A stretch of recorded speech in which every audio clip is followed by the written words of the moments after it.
Today I'm going to cook diver caught scallops from the west coast of Scotland with a dashi made from the roe and a salt baked celeriac and some pickled apples. So it's a very simple dish in its makeup, but every technique, there's a lot of thought gone into it, and especially the ingredients used. So all I'm going to do is very simply, I like to take a meat knife, a boning knife, so it's very stiff, very hard with a thick blade. Some people use butter knives, some people use spoons. I choose to use this. It's an old one, it's not sharp. And I go in, at the top, and I just crack the scallop at the top. And then I'll use the knife to open it up, and then just run the knife down inside and open it. The next stage is to remove the muscle and the skirt from the outside.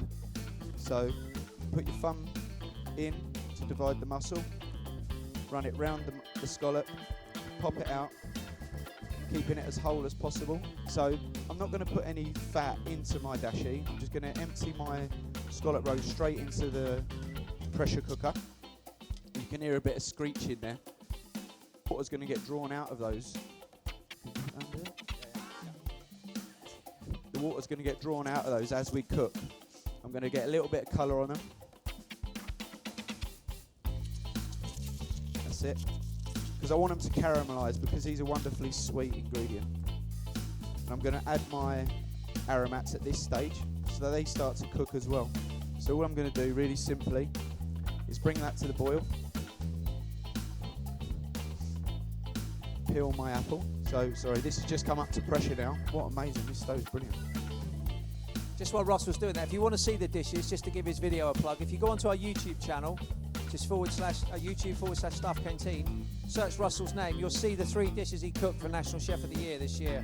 So now what I'm going to do is I'm going to take the celeriac out of the oven, the salt-baked celeriac. What I've done with the celeriac is I've taken the celeriac whole. I want it to be as flavoursome as it can be and as pure as it can be in the ingredient in itself. So I've made a salt crust. So it's salt, flour, egg white, water, and then I've put some thyme and rosemary in there.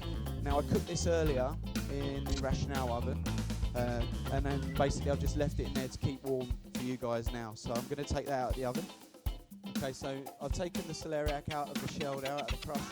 And basically now what I'm going to do is I'm going to remove the outer shell, and I'm just going to use what's inside, okay? And now what it will have a really earthy, really nutty flavour, but all it's done is cooking its own steam and its own juice. Okay, so I'm just going to dice that so it's nice and easy to eat with the dish. Then next we're going to cook the scallops. Okay, so we're getting a bit of caramelisation on there now, you can smell that. So I'm just going to finish my scallops with a touch of lemon juice. I want that acidity, I want that deliciousness to come out of the pan back onto the scallop. I've got a combination of salt and pebbles, just so it looks a bit like the sea. So we're going to just tear the scallop, so it's really natural. You can see that's just cooked through. So I'm going to put this in a little teapot, which is poured at the table. So I've got a little bit of the sea purslane and a bit of the sea rosemary. Very simply at the table, we pour on the dashi in front of the guest. And that's the diver caught scallops with the scallop dashi, salt baked celeriac, pickled apple and sea herbs.